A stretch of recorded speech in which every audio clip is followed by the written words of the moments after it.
Channel 12-1.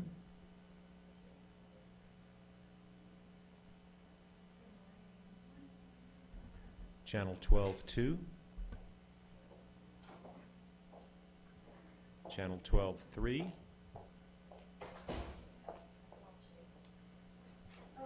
Channel 12-4.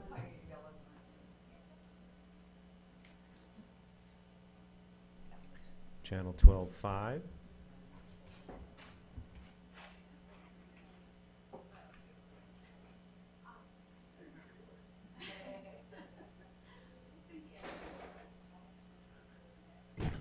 Channel 12-6. Channel 12-7.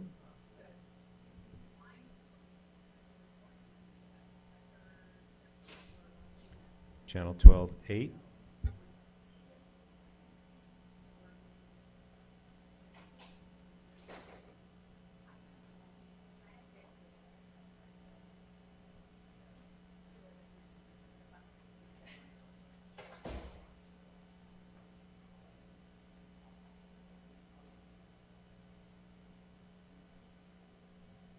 Staff 1. Staff 2. Staff 3. Staff 4.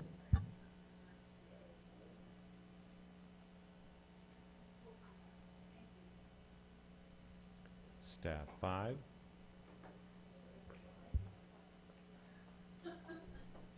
Staff 6. Staff 7. Staff 8.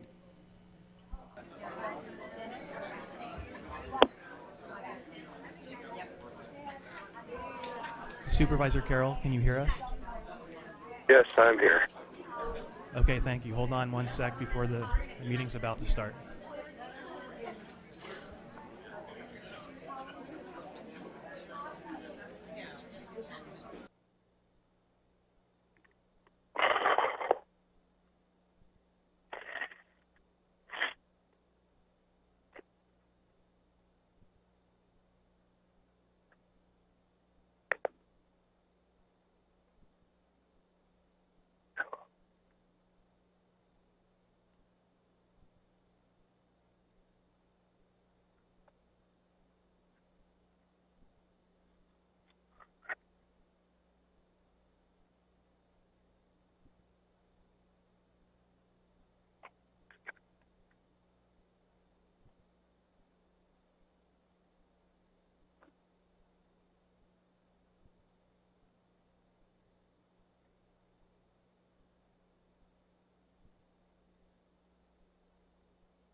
Call this Board of Supervisors meeting of September 3rd, 2013 to order. Roll call, please.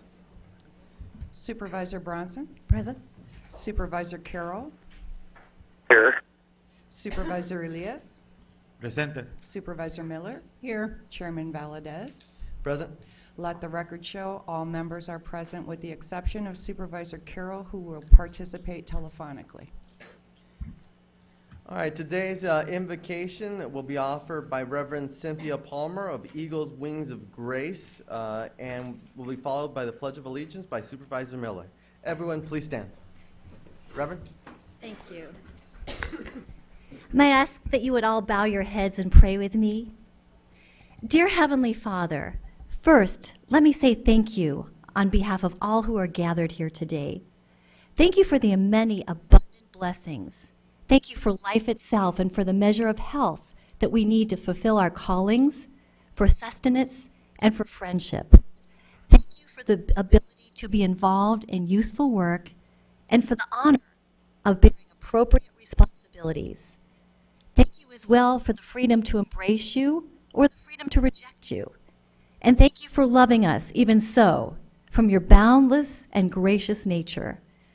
In the scriptures, you have said that citizens ought to obey the governing authorities, since you have established those in authority to promote peace, order, and justice.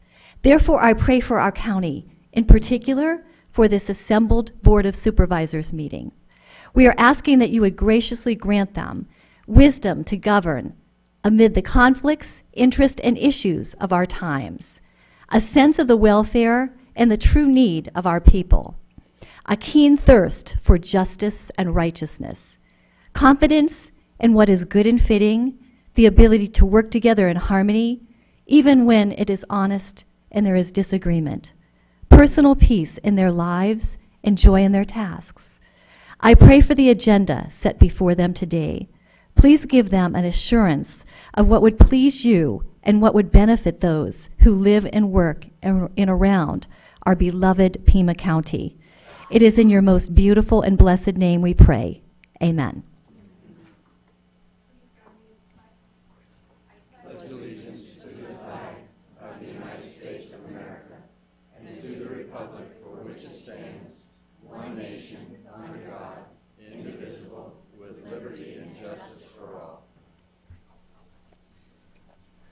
Thank you, Reverend. Next, we move on to Pause for Pause, and we, with Officer Bowden today, we have Ellie, who's a brown and white pit.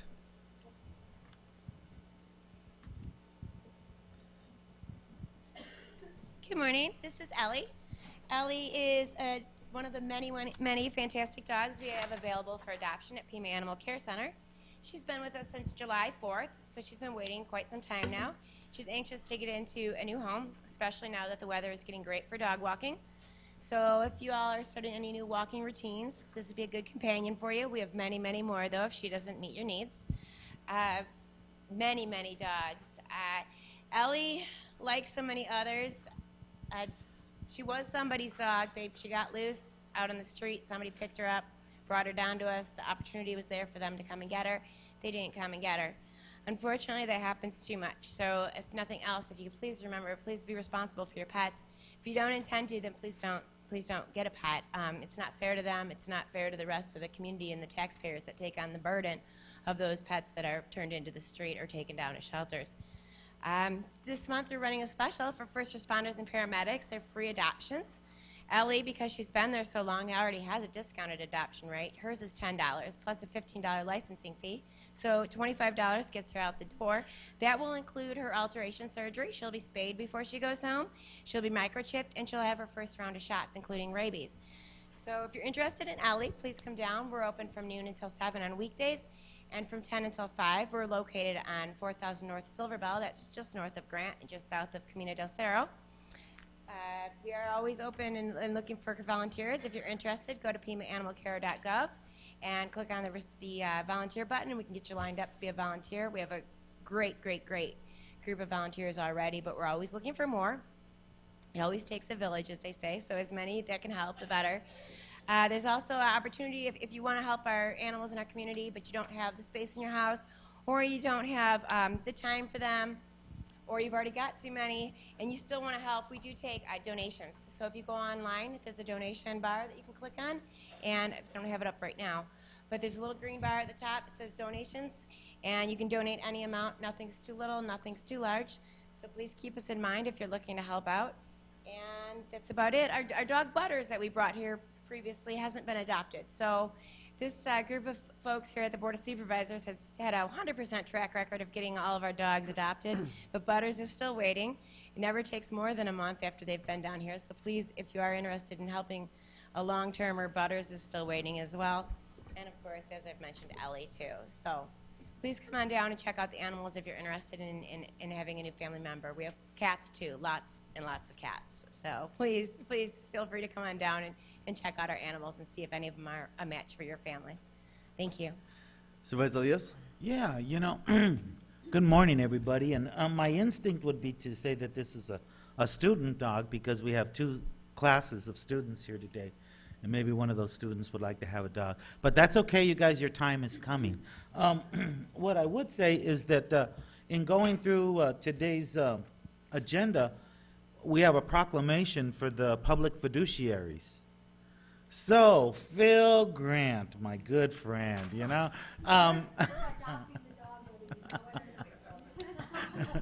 Now, if you'd like to help us, find somebody who might be interested in adopting the dog, Phil, that would help us a lot.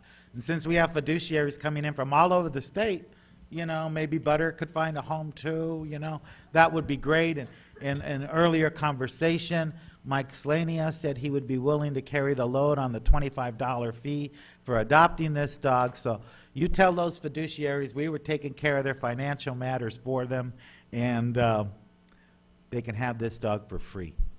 And Butter as well. I think District 5 is picking up the tab for Butter, right? Yes. So any of those students who want a nice dog too, Butter was just beautiful, had a beautiful coat and a nice temperament, and really a very sweet dog. So anyways, please, Phil, help us find a home for this dog somewhere on staff over there. Talk to Margaret McKenna. Maybe she wants a dog. I don't know. She lives in Hollywood. That's District 5. There you go.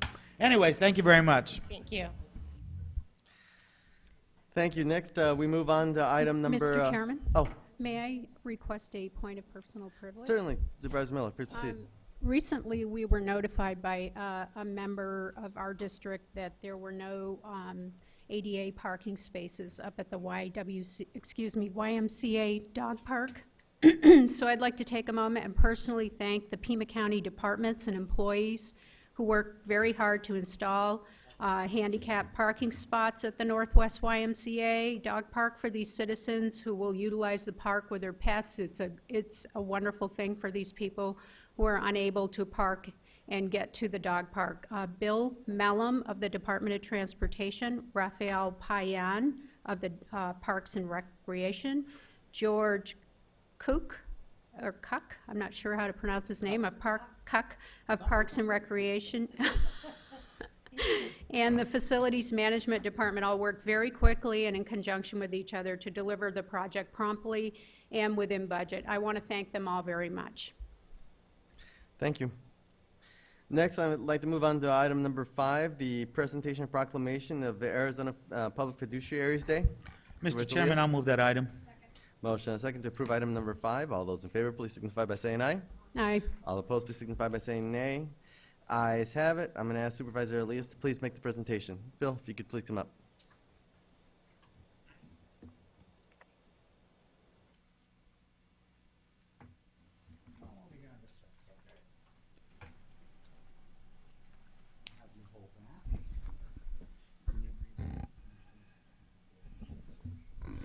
I'd just like to thank the people who work over at the fiduciary's office because they do a great job for us. We're real proud of them. And I know it's a tough job throughout the state. And particularly here in Pima County and in the border counties because of the difficulties associated with the migration phenomena that we've had going on here in Pima County and in other counties along the border of the United States. These folks have been under a lot of pressure over the last 10, 15 years, and they've performed admirably. So with that, I'm going to go ahead and read this proclamation. Whereas our neediest remain at risk of exploitation, abuse, neglect, and medical needs, the public fiduciaries and their staffs are meeting the various and emerging needs of this endangered population in a wide range of settings. And whereas the challenges presented by the incapacitated population are constantly changing and providing an ever more difficult environment, and whereas the public fiduciaries of Arizona are constantly striving to improve their skills at providing the fullest and most protected lifestyle for the protected persons they serve, and whereas the Arizona public fiduciaries are meeting in Pima County for their annual educational enrichment known as Boot Camp 4, and whereas the Arizona public fiduciaries are an indispensable component in the safety and quality of life of incapacitated persons in Pima County and throughout the state of Arizona. And whereas Pima County is honored and thankful that the Arizona public fiduciaries have come to this county for their annual program. And whereas the Arizona public fiduciaries will be holding a 3-day training session, Boot Camp 4, which will occur September 10 through 12, 2013, and will include seminars featuring Pima County and Arizona area professionals to improve the lives of the most challenged members of our community. Now, therefore, the Pima County Board of Supervisors do hereby proclaim September 10, 2013 as Arizona Public Fiduciaries Day, and urge all citizens of the county to join me in honoring the public fiduciaries and their staffs who manage the care of our most challenged and least supported citizens. Thank you very much. Let's give a nice round of applause to all those folks who work so hard for us. And Mr. Grant's going to say a few words. Thank you very much. I wanted to thank everybody for arranging this today. I'd especially like to thank Chairman Valadez and his staff, especially Mike Lundeen, who ushered this through the administrative and legislative process. The Board of Supervisors has repeatedly and on a regular basis been interested in our work and showed us lots of support, and we appreciate that. We are greeting in the next week or so public fiduciaries with 13 of the 15 counties in Arizona, which is the most that have ever attended one of these sessions. It's time for me to thank Mr. Huckleberry and his staff, the board, for all of their support that we've had. On the county side, we've had special help from George Wajuris, Paul Guerrero, Steve Romero, and of course Martin Willett, who has really shepherded us through this entire process to make sure everything was done in accordance with county protocols. I'd like to thank the staff of the Public Fiduciary's Office who have given their time, efforts, and probably their money to help organize and arrange a good meeting facility and a good meeting environment for the public fiduciaries. I'd like to recognize my staff who's here, who's helped participate with it. We have senior peoples, Yolanda Kennedy, Peter Santini, and Bob Beecher, and people who I think of less senior because they've been here the same time as me, and that's Adriana Fuentes, Jeanette Dominguez, and Jeff Ozuna. They all let me walk around and look very important while they do all the work. They don't want the dog? They don't want the dog either. Thank you very much, Mr. Grant.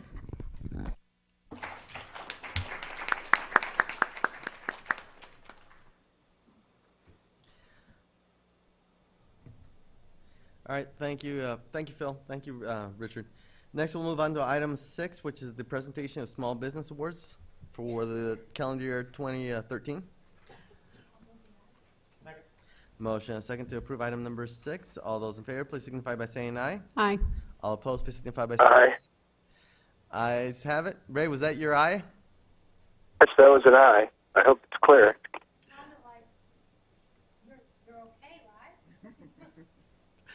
I'm going to ask Supervisor Bronson to please make the presentation. Oh, okay. Okay, thank you. My name is Ken Goodman, and I'm chairman of the Pima County Small Business Commission. Chairman Valdez, members of the Board of Supervisors, Mr. Huckleberry. This is the 4th year that the Pima County Small Business Commission is presenting its Small Business of the Year award. This year saw an expansion of the process with 2 awards being presented. One for a business within the city of Tucson, and one for a business within Pima County, but located outside of Tucson city limits. In addition, 2 cash awards of $500 will be provided, one from Pima County Supervisor Sharon Bronson and one from the Department of Economic Development and Tourism. The City or Urban Award is going to the Casa de los Niños thrift store, located at 1302 East Prince Road.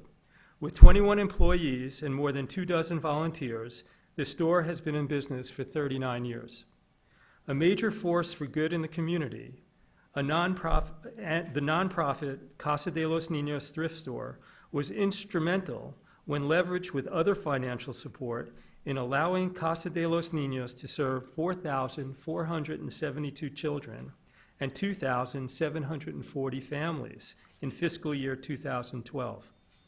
Additionally, the thrift store provides vouchers to program families for use to obtain needed items, including furniture, clothing, housewares, toys, and books.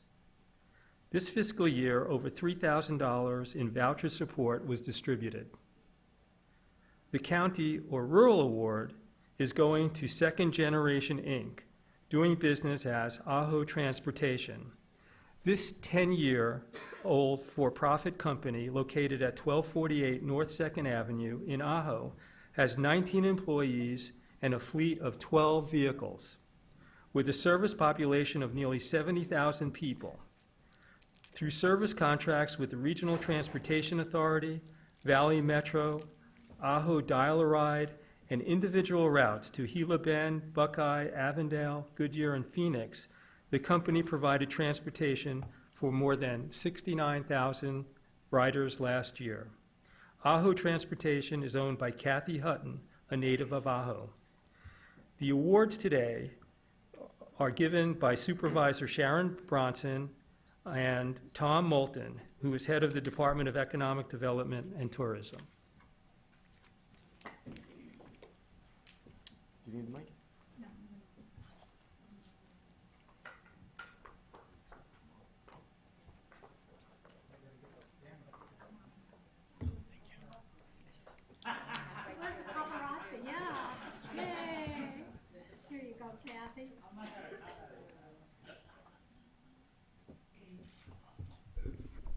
Yeah, Kathy started this business about 10 years ago, and maybe you'll tell us why it was called Second Generation, or why we know you're doing business as Ajo Transportation.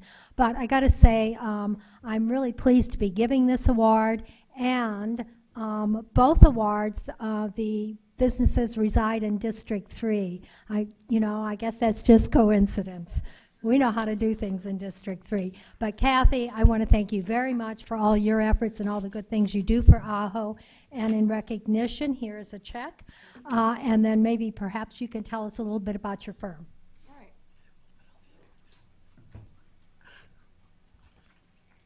Well, I'll be brief, but I am a native of Ajo. My name is Kathy Hutton, and the reason my company was called Second Generation is my dad was a railroad engineer there for Phelps Dodge for 36 years, and he took the train from the Phelps Dodge yard all the way into Gila Bend every day and took the big copper ingots for delivery to another railroad. And he was the first generation of my family to have a business there, so I thought, well, it'd be very appropriate for me to be called Second Generation. My dad passed away in 2000, so he hasn't seen any of this, but the transportation has continued just in a different light, and we're very happy, very honored, very privileged to actually live in Ajo and provide this service for so many that do need it. It's a humbling experience. It's very challenging, but we are getting pretty good at what we do, and I'm just very excited to come here today and accept this award for myself, my company, and my staff. I really appreciate it. Thank you. You have some of your staff here? I do. I have Bridget here. She's our admin assistant, and we travel together. So we've come here to be part of this. You have how many employees? We have 19 employees under the Second Generation Corporation, but we also have 5 employees under our vehicle maintenance facility, which is a separate company. But we found out one day after our mechanics quit that we had to invent our own maintenance facility. So we did that, and so we have all these things going on, and we employ total about 30 people in Ajo. Very good. Thank you. All right. And yes, it comes apart, so don't, I might just let that happen. yeah, uh-huh. All right, thanks, Kim. And Tom, you want to come up for CASA?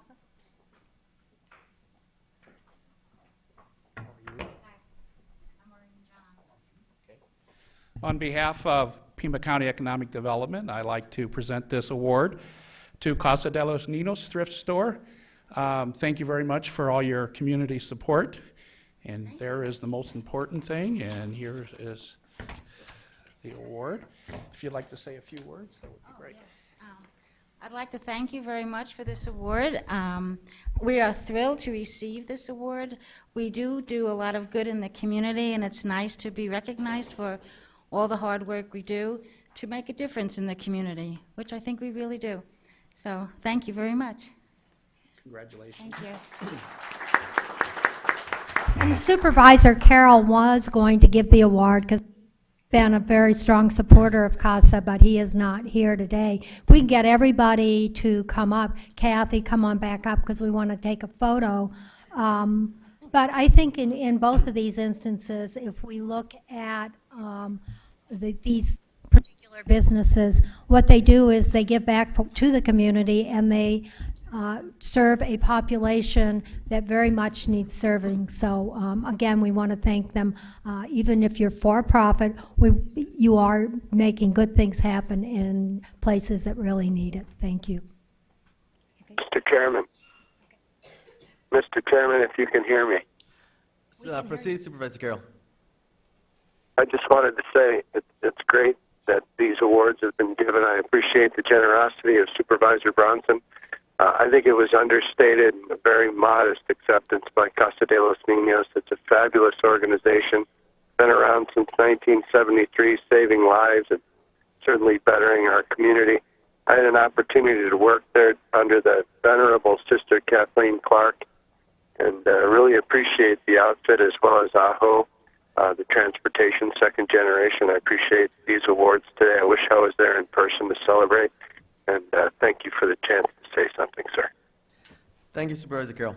And I think that we want to go we're going to go outside for a photo now with everybody. Is that Actually, if the we could plan? hang on for just a moment, because we'd like to get a picture of the airmen getting their proclamations as well. Okay, And then we can do it. Gotcha.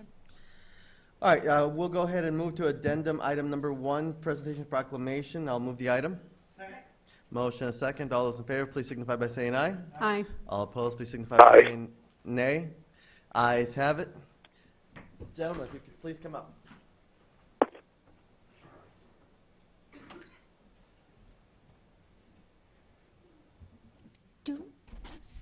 Supervisor, do airmen count as first responders? Tell us, we get a good shot. When And- land You think maybe? Wow, okay.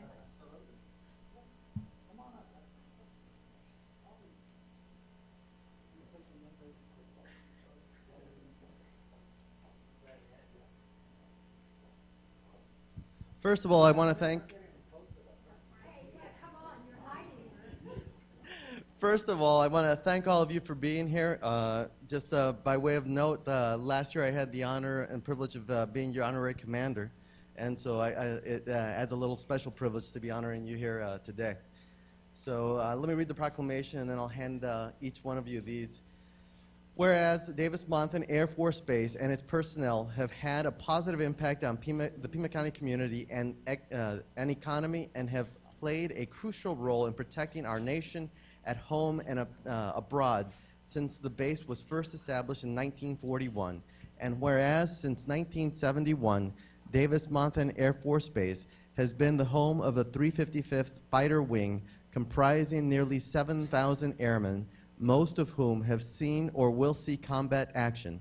And whereas the 355th Maintenance Group directs component repair, equipment maintenance, sortie production, and overall daily maintenance operations for the 355th Wing, and the more than 660 airmen assigned to the 355th Equipment Maintenance Squadron provide maintenance support for Davis-Monthan's A-10, C-30, HH-60 aircraft here and abroad, And whereas the United States this year celebrated the 40th anniversary of the All-Volunteer Armed Forces instituted on July 1st, 1973, and whereas Airman First Class Michael L.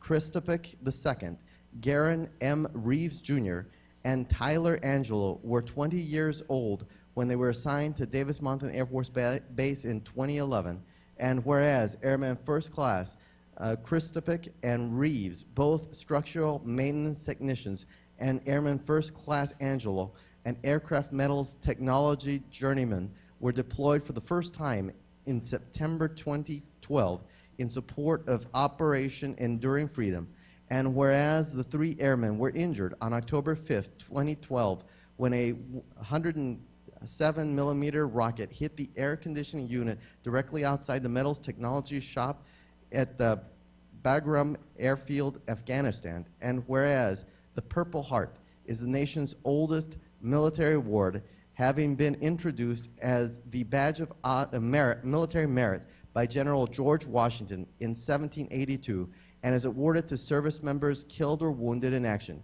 And whereas the 3 airmen were awarded Purple Hearts on July 11, 2013 in a ceremony at Davis Mountain Air Force Base, now therefore be it resolved by the Pima County Board of Supervisors, recognize and honor Airman First Class Michael Christopik II, Airman First Class Garen M. Reeves Jr., and Airman First Class Tyler Angelo for their willingness to volunteer for military service, put themselves in harm's way, and endure injury to serve and protect our nation.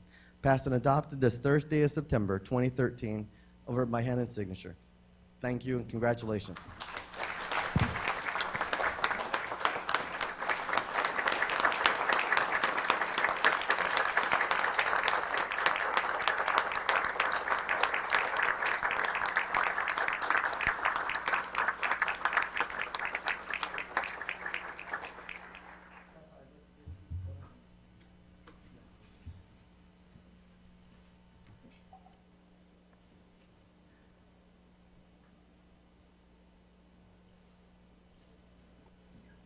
I believe the Chief has some words of wisdom for you. Chief?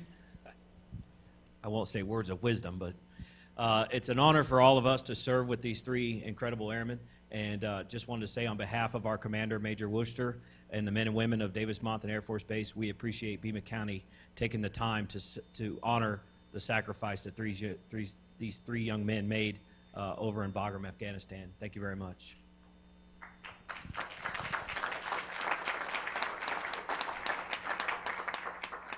And once again, on behalf of this board, this community, I want to thank you and congratulate you for your service, and thank you. We just wanted to have this presentation to you to show you how much we appreciate you. Thank you all.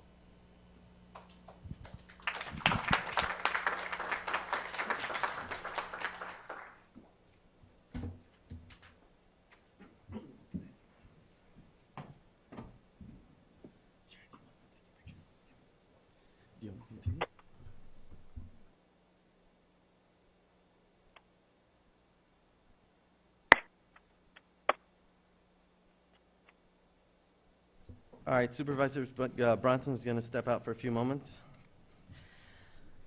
And as we don't have an exec, we'll just try, we're going to go ahead and go to addendum item number 7, the Pima County Animal Care Advisory Committee for their annual report. Mr. Chairman, if you could please identify yourself for the record. Hello, my name is Jack Newman. Presently, I'm the chair of the Pima Animal Care Advisory Committee.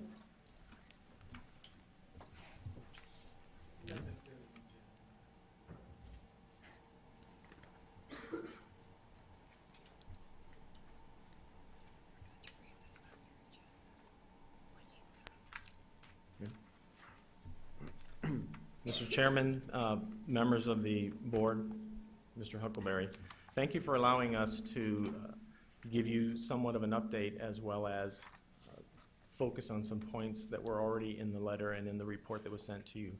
The Pima Animal Care Advisory Committee has never really had the opportunity and sent you a report for the very first time, and I believe it's about 20 years.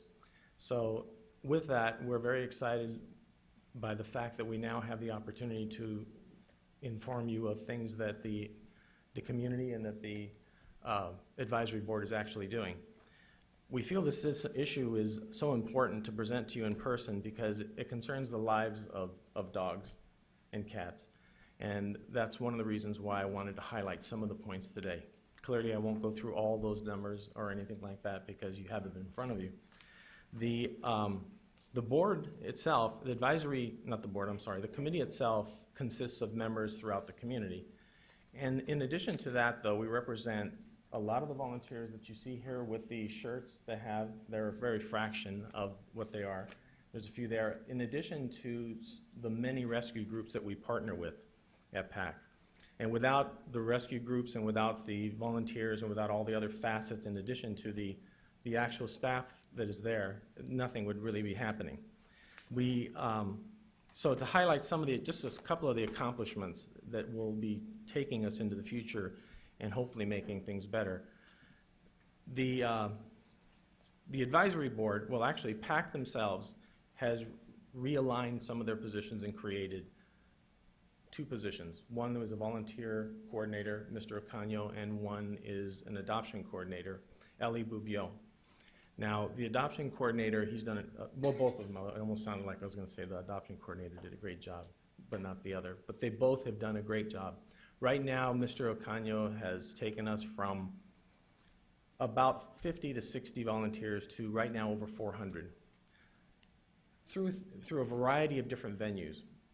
We sponsored just yesterday an event that has to do with dog walking, and we've been doing that for about the last 10 months. Through those type of events, we get donations, we get more volunteers, we get a lot of different ability. Out of the 200 that even showed yesterday to walk dogs, of which about 50 volunteers helped get the dogs in and out and adopt and things like that, 70 people have yesterday showed up to take the class to be able to see if they want to become volunteers.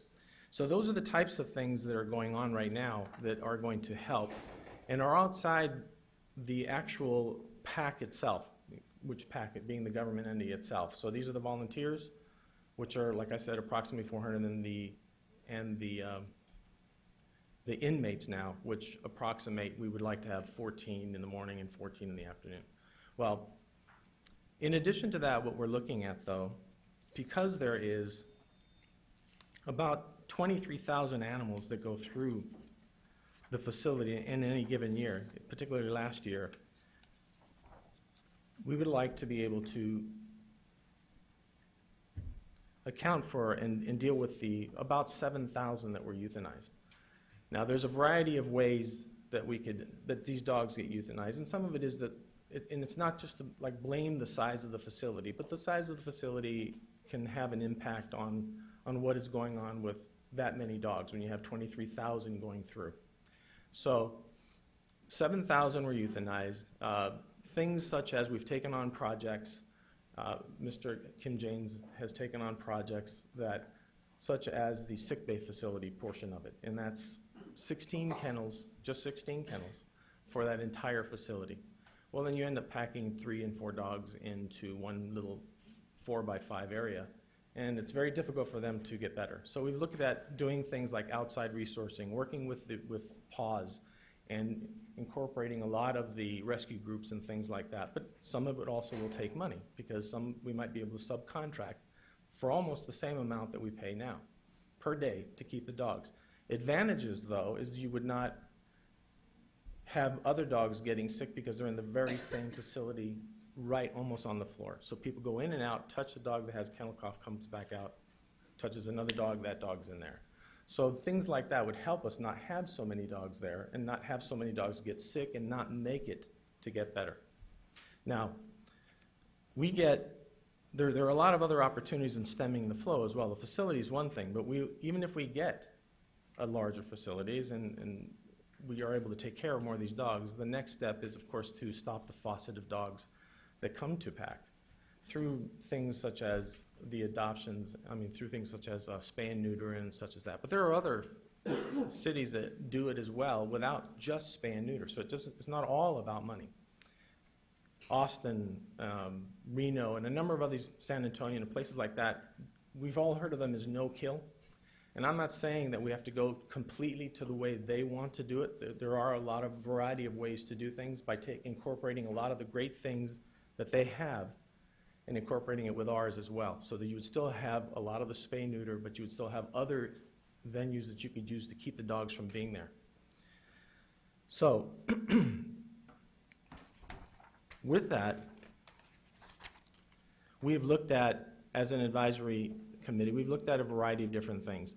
One of the things that we haven't done at PAC and that has been recommended now as a motion that isn't on this is that we would do a staffing analysis.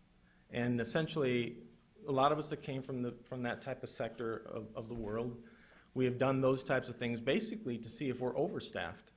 And we did a lot of those and see where the pockets of overstaffing are. This is one of the very few agencies that I've ever walked into where we are clearly understaffed. I'm not saying that everything is understaffed, every pocket of, let's say, whether it's medical or the different facets within PAC, but in the shelter side, it is clearly understaffed, and I think this would help us know where that understaffing is. So you put together your entire packet of all your job duties, and at least it would give you the ability to know what you know and know what you don't know. It's not saying that you have to fill every position, because as it stands right now, the way the facility is cleaned is essentially through the inmates. They do virtually all the cleaning. All the other socialization programs, such as walking the dogs, adopting the dogs, are all done, and a lot of other areas like that, are done through volunteers.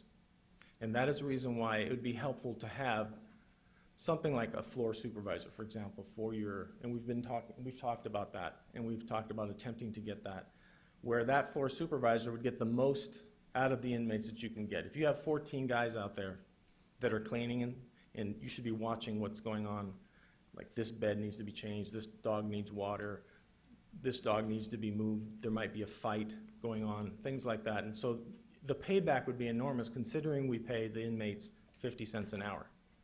So how we develop those particular positions that the inmates to make, right now 5 may come in the morning, but they're really, really working extremely hard for the solid 8 hours. And then that gets around at DOC, indicating that, gosh, you don't want to go there, you're going to work you to death. Cleaning up, that's all you do is clean up and clean up. When you have 3 and 4 dogs in a kennel for 23 hours a day, you're going to do a lot of cleaning up.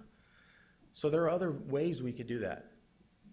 A project, for example, to change the dynamics and the duties of that particular job to make it, let's say, 4 hours of solid hard work, 4 hours of socialization. The inmates do talk. Unfortunately, one of my minors was in correction, and one of the things that we learned is the inmates do talk about the best places to go and work and do their volunteer work. So, not volunteer work, they're 50 cents an hour. So they would love to be able to work a solid 4 hours, then be able to work with the dogs and do things like that. We would get those vans filled up and having people come. That same supervisor would be calling DOC the moment that van isn't filled up. So that would help out quite a bit. As far as the floor supervisor, always making sure things are done. So those are just some of the small things that we could be doing once we know what it is we actually need.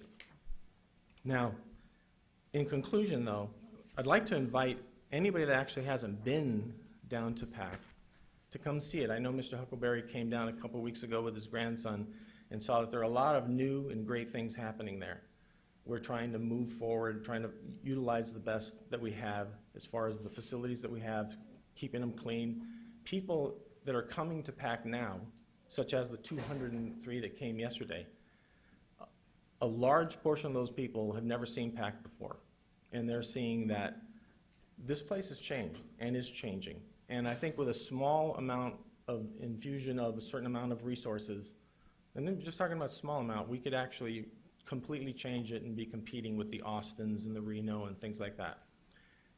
And I say that because 7,000, we're not talking about 7,000 potholes or anything like that. We're talking about 7,000 lives, dogs that consider and cats that consider these lives to be important.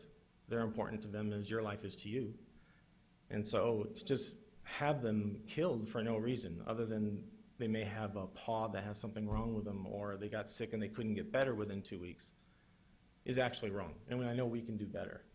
So in conclusion, if you'd like to come down or have any questions, I'd be more than willing, and Mr. James would be more than willing. Oh, one more thing.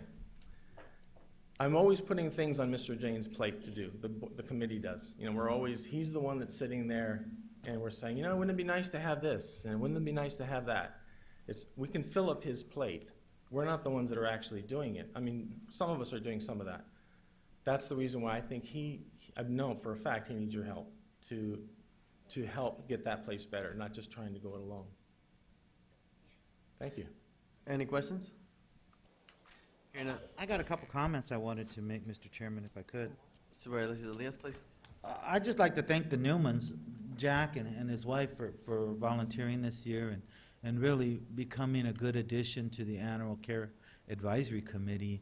And from the other perspective, a longtime advocate for animal rights is Jane Schwerin, and we particularly appreciate all the efforts over the years that you've put in as well, Jane. An amazing figure, 23,000 animals. That's really amazing. Mr. Newman, in his comments and at the last Board of Health meeting, which was last Wednesday, Mr. James gave a nice presentation to the Board of Health as well. I'd like to do an analysis and have Mr. Huckleberry and Ms. Lesher, if you could, take a look at what the level of usage is on the free spay and neuter services that we provide, and seeing that we're maxed out there. If we're maxed out there, let's see if we can do some more outreach or find a way to scrounge up a few more funds to help us with this problem, because that's not the only answer, like Mr. Newman says, but that certainly helps. And anyone who owns an animal out there needs to have it spayed and neutered to help us take care of the problems that we face and the cruel judgments that have to take place related to that.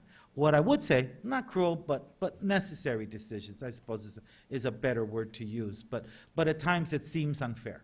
I would agree with that, Mr. Newman. I heard that in your comments. But I would also add that I particularly appreciate the work that the animal care employees have done this year. They've done outstanding work, and through very, very difficult times, they have acted bravely, and that issue has not eclipsed the Board of Supervisors. I just wanted you all to know that in public. Thank you very much. Any other comments? Mr. Chairman, Supervisor Bronson. you've already recognized the Newmans and Ms. Schwerin, and Pat Hubbard is with us.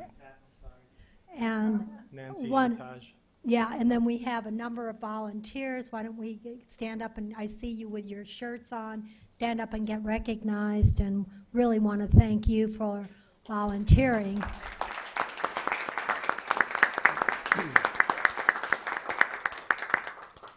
But Pat, how long have you been involved with the board now? So thank you for your service. Anyone else? Not, thank you, Mr. Newman. Thank Appreciate your efforts. We do have several changes to the agenda. Regular agenda, page 4, item number 19, County Attorney Unfinished Business, staff requests this item be continued to the Board of Supervisors meeting of September 17, 2013. Page 5, item 25, Development Services, rezoning time extension. Staff requests a correction from District 1 to District 4. On the consent calendar, page 10, item 11, contract and award real property. Staff requests this item be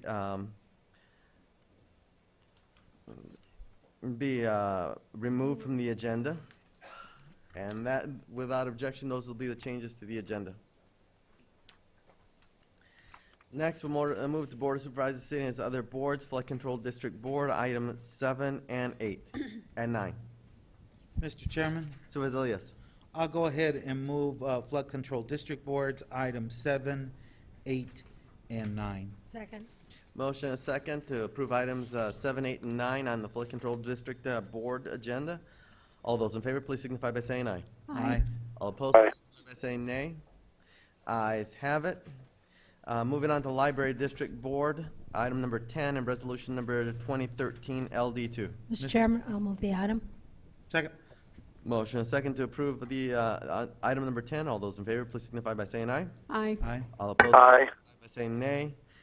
Ayes have it. Moving to Stadium District Board, item number 11, and resolution number 2013-SD2. Mr. Chairman, Supervisor Elias. I'll move item 11, including resolution 2013-SD2.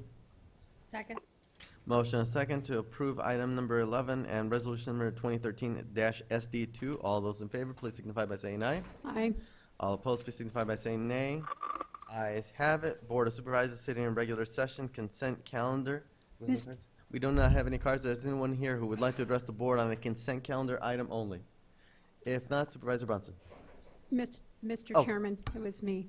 I'm I'd sorry. like to- I was doing my We voice. look alike, Supervisor Miller, I I guess. apologize. I'd like to pull item 27 to be voted on separately due to a conflict of interest.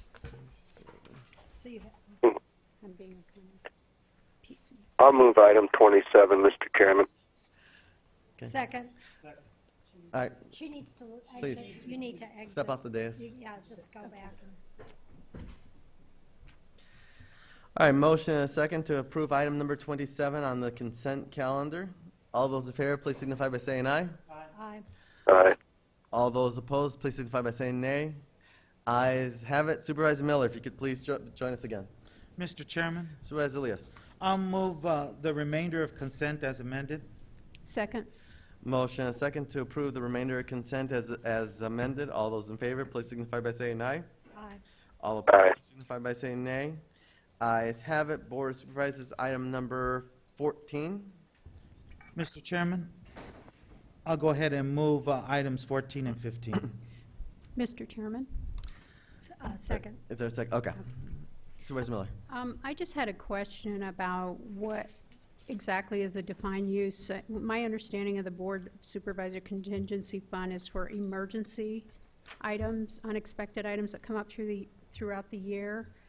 And I was wondering, I support these two items, but my question is why we don't have, for example, the Southern Arizona AIDS Foundation, the health department isn't budgeting for these types of testing instead of giving it to a nonprofit. And then also on the, for the Arizona Blind and Deaf Children's Foundation, do we not budget for items like this? This seems to be not congruent with the use of the Supervisor's Contingency Fund. Maybe I'm misunderstanding this, but donating to nonprofits. Mr. Huckleberry?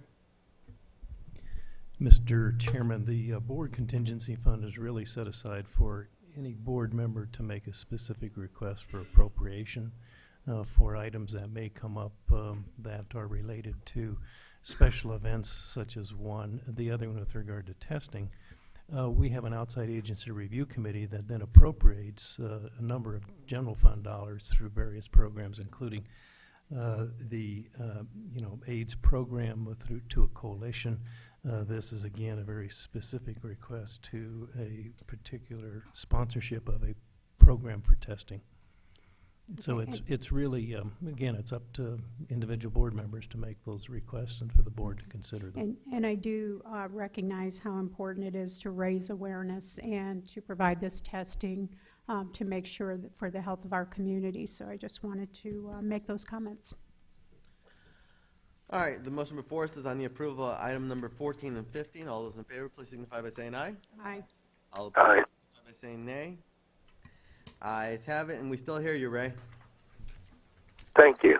Mr. Chairman, Supervisor Elias. I'll go ahead and move Industrial Development Authority items 16, 17, and 18, including resolutions 2013-78, 79, and 80. Second. Motion and a second to approve items 16 through 18 and resolution number 2013-78 through 80. All those in favor, please signify by saying aye. Aye.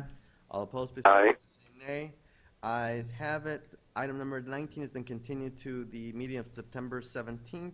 Development Services, item number 20. Mr. Chairman, Supervisor Miller.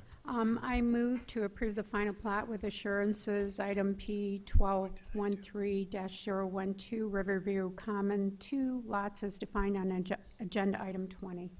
Second? Motion and a second to approve item number 20. All those in favor, please signify by saying aye. Aye. All opposed, please signify by saying nay. Ayes have it. Moving on to hearings, Board of Supervisors, unfinished business, appeal of review officer's decision. Mr. Chairman? Supervisor Elias. Before we hear a report or anything, I spoke to Mr. Mena this morning, and his daughter's preparing to move into that house, which would essentially take care of this issue for them.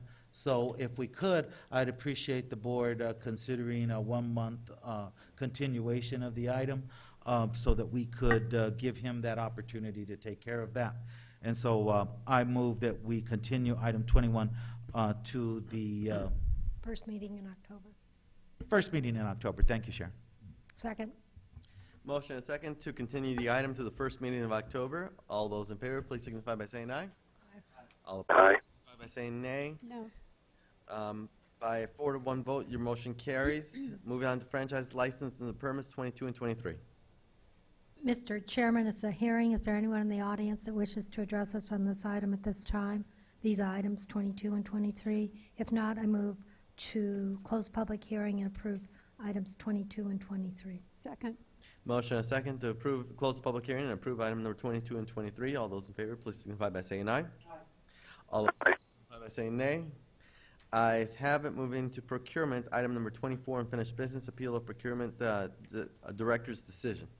Mr. Chairman, if there isn't anyone that wishes to speak, I'd like, oh, there is, okay, we'll wait.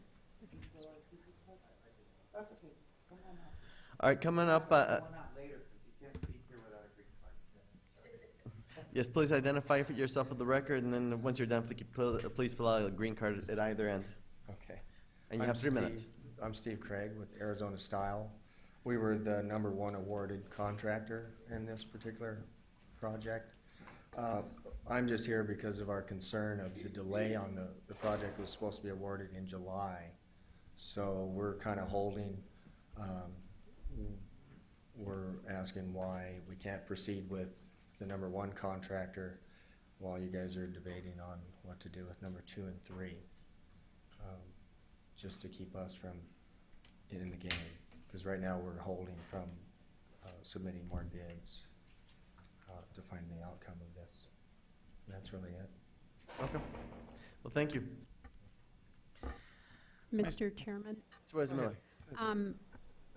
I wanted to say that I agree with the county administrator's assessment regarding the award of this contract, in that to do otherwise would be unfair to the bidders that were responsive to the requirements of the bid, and that it would, in fact, undermine the integrity of the public procurement process. The appellant had stated in previous meeting that he agreed he didn't provide the requested documentation per the solicitation for the bid. And he also stated in the previous meeting that they were the low bid on the contract, which was in fact not the case. I move to close the public hearing and uphold the procurement director's decision on this item. Second. Okay, motion and a second. Mr. Chairman, I would just comment that I think there were some problems with the way this RFP was handled, quite honestly, but there were other material problems that came up in the discussion since this item was brought to the board last time that have illuminated the situation to me that in fact our procurement department acted correctly.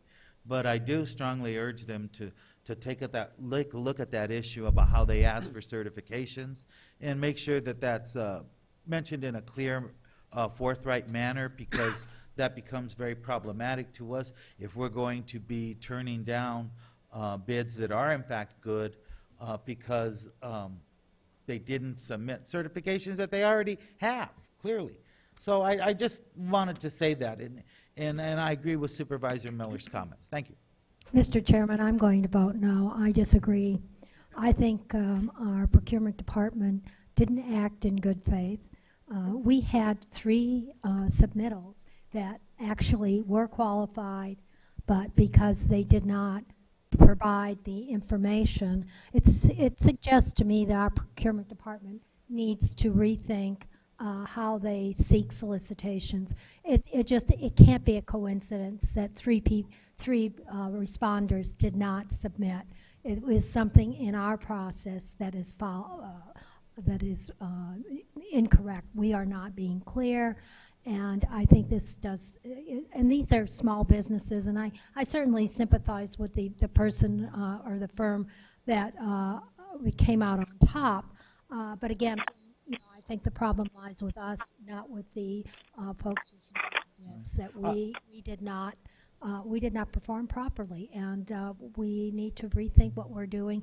A simple phone call could have, it's not hard. You had 3 that didn't respond. Maybe you could have picked up the phone and asked, are you aware you did not submit?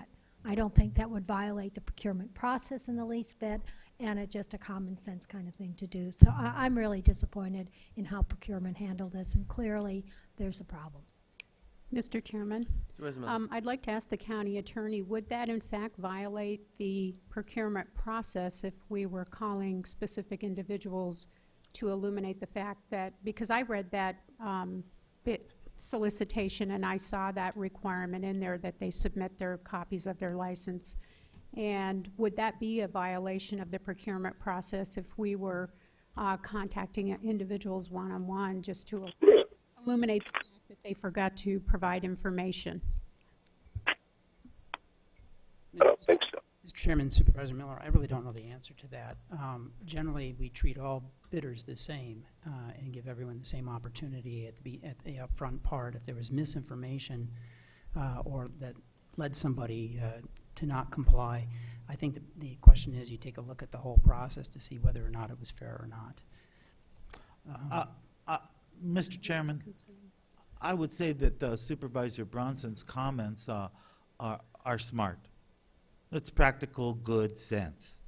And I think that everybody would be treated the same, especially if you're talking about material submissions that everybody has. It's not a problem to call somebody we're not asking and let them know. We're not asking them to change their change prices their bid. or tell them No. that their bid is incorrect or any of that stuff. So that's just we completely are asking for untrue. Right. Yeah, that's a However- ministerial question. However, in this particular case, there was also an issue surrounding letters of references that were not submitted by some of those folks who That's did. right. So that was problematic for me too, Supervisor, and that's why I felt like it would be correct for us to uphold the procurement director's No, decisions. But like you, I'm pretty disappointed with the procurement department at this particular juncture. Mr. Chairman, the reason I make the comments that I do is I did work in contracting for the federal government, and we had federal acquisition regulations, and we were not allowed to contract any one of the suppliers to provide information after we sent out the RFPs. They sent in their bids, and there was to be no further contact. That would have been a violation of the law. That's why I asked the question of the county attorney regarding the process for a municipality. I'm not sure what the laws are, but that is a question I think we need answered. Yeah, I'd would like to agree. see an answer Yeah, on that. no, I think that's agree. I perfectly agree with appropriate. that. But this again, why they were disqualified was because they simply did not submit their contract license, and that's not that's not anything substantive as a deal with the pricing or anything. And when you had 3 that failed to do that, that says there's something about our process that's flawed. Okay, so we'll go ahead and the motion before us is on item number 24 to close the public hearing and uphold the procurement director's decision and make the award with staff direction to get an answer to the question of whether or not procurement can make that phone call from the county attorney.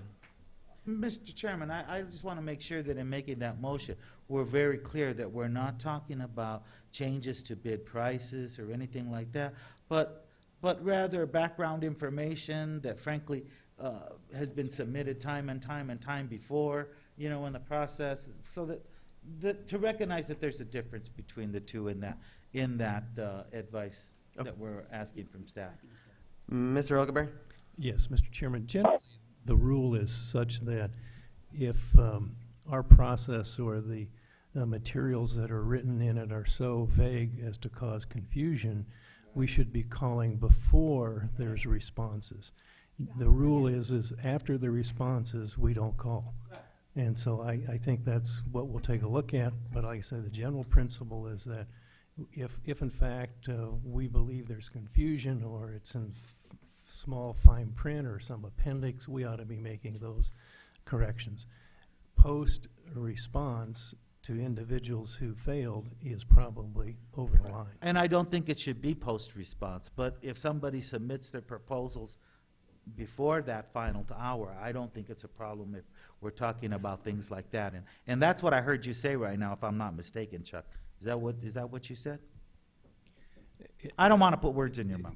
Yeah, Mr. Chairman and Supervisor Lees, everyone has to have this, be on the same playing field. Right, And so I understand that. You cannot basically call someone up and, 3 out of 5, if 2 failed to submit something, you can't call the 2 that failed and say you need to submit this in order to be considered. But I think what we need to do is find out in this case why there was this omission. Was it because of the way we wrote the materials, the way we required the response? And we'll take a look at that. In this particular case, we're fortunate enough that the actual low bidder met all the requirements. Any further questions?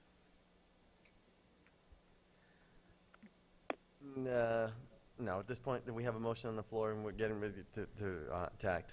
All those in favor of the motion, please signify by saying aye. Aye. All opposed, please signify by saying nay. By 4 to 1, motion carries. Moving to development services, item number 25, rezoning time extension CO9-06-38 Amado Crossroads LLC, Arivaca Road rezoning. Mr. Chairman, is there anyone in the audience that wishes to address us in opposition to this time extension? If not, I move to close the public hearing and grant the time extension. Second. Motion and second to close the public hearing and approve the time extension with modified and special conditions. All those in favor, please signify by saying aye. Aye. All opposed, please signify by saying nay. Ayes have it. Waiver, item number 26, waiver of rezoning conditions, non-substantial change, CO9-56-91. Mr. Chairman, Supervisor Miller. if there's no one in the audience that wishes to speak on this item, I move to close the public hearing and approve waiver of rezoning conditions for CO9-56-91 for Murphy and others at the request of David Zapp and Karen Phillips, subject to the conditions as outlined in the in the 4-page memo, along with the attachments to the Board of Supervisors from Planning Director Arlen Colton, dated August 21st, 2013. Second.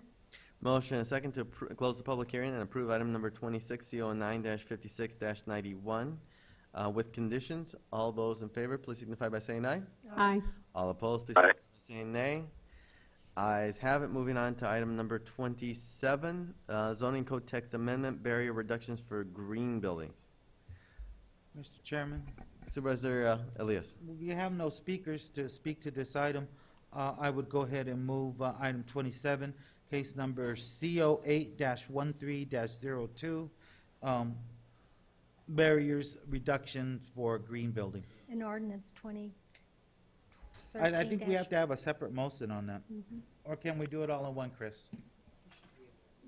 If we can, then I'll amend my motion to include ordinance 2013-42. Second. Motion and second to close the public hearing and approve item number 27, CO8-13-02, barrier reductions for green buildings, and ordinance number 2013-42. All those in favor, please signify by saying aye. Aye. All opposed, please signify by saying nay. Ayes have it. Moving on to item number 28, plat note modification, CO12-93-11, Sabino Estates at Sabino Springs. Mr. Chairman, Supervisor Miller. if there is no one that wishes to speak, I move to close the public hearing and approve plat note modification CO12-93-11 Sabino Estates with the staff recommended conditions that the property owner shall provide 980 square feet of on-site mitigation with plant seed mix from the buffer overlay zone permit list and shall include the mitigated area within the conservation easement dedication. Second. Motion and a second to close the public hearing and approve item number 28, CO 12-93-11 with conditions as stated by Supervisor Miller. All those in favor, please signify by saying aye. Aye. All those opposed, please signify by saying nay. Ayes have it. Moving on to transportation, item number 29, resolution number 2013-81. Mr. Chairman, if there's no one in the audience who wishes to address us in opposition, move to close public hearing and approve item 29 and resolution 2013-81. Second. Motion and a second to close public hearing and approve item number 29, resolution number 2013-81. All those in favor, please signify by saying aye. Aye. All opposed, please signify by saying nay. Ayes have it. Moving on to the addendum agenda, item number 2, Stadium District Board Contract. I'll move the item. Second. Motion and a second to approve item number 2 on the addendum agenda. All those in favor, please signify by saying aye. Mr. Chairman, I just had one. Oh, no, go ahead. I'd just like to commend the staff for ensuring that there is in fact a termination clause that requires payment of $35,000 if this team decides to leave early. I think they've done a great job here, and I just wanted to make that comment. Thank you. Mr. Chairman, Mr. Huckleberry, what have we heard about the stadium in El Paso and how close it is to being completed? Because this item becomes moot right if the stadium is ready for next year's season. But at this point, we don't know. Have you heard anything? It'd be nice if our public here in Tucson had a clue, you know? Mr. Chairman, Supervisor Elias, we've not heard anything other than the news reports that I've already forwarded to the board about it being significantly over cost and other implications. So I think the ownership was pretty anxious to get a additional contract to hedge their bets to, obviously, if they're not ready, they'll be playing next year. So a lot of the angst about the end of AAA baseball may be for naught, and they might be back again next season. They could very well, but I think it's clearly that someday the stadium in El Paso will be finished. So whether it's a half a season here or 5 games here, no matter what happens, we get our $35,000. Very good. Thank you, Mr. Huckleberry. All right, all those in favor of approval of item number 2, all those in favor, please signify by saying aye. Aye. All opposed, please signify by saying nay. Ayes have it. Board of Supervisors in regular session. We have County Administrator item 3 and 4. Mr. Chairman, Supervisor Elias. I'll go ahead and move item 3. Second. Motion and second to approve item number 3. All those in favor, please signify by saying aye. Aye. All opposed, please signify by saying nay. Ayes have it. Moving on to item number 4. Supervisor Mr. Elias. Chairman, I'm going to go ahead and move this item. It is a large amount from contingency, and in the past, we funded this item for a number of years, almost 10 years at this point, out of the 1% for youth. Hopefully, we can make sure that this gets included in the budget this year. That way, it doesn't have to come from contingency, so I apologize for that. But it is a worthwhile item. Mr. Huckleberry has given it its recommendation, and thank you to Borderlands Theater for all the hard work that they do. Mr. Chairman? Supervisor Miller. Did you move? Did somebody second? I'll second. I had a comment, and it was regarding what Supervisor Elias just made note of, is that this is coming out of the contingency fund. It is a large amount of money, and an arts project I don't think meets the urgency of some of the other more important things going on in the district, for example, animal control, and so I am unable to support this due to that. I think that we need to be focused on what are our core needs, and Borderlands Theater is probably a great theater, but I don't know why we're funding an arts program for Borderlands Theater, which is an independent company. Thank you. All right, the motion before us is on the approval of item number 4. All those in favor, please signify by saying aye. All those opposed, please signify by saying nay. No. By your vote 3-2, motion carries. Mr. Chairman? Supervisor Elias. I'll go ahead and move items 5, 6, and 8 on the addendum. Second. Motion and a second to approve item number 5, 6, and 8. All those in favor, please signify by saying aye. Aye. All opposed, please signify by saying nay. Ayes have it. I'm going to call, we're now on call to the public. I'm going to call on Keith Van Heinigen. Please come up, sir. Identify yourself for the record. You have 3 minutes.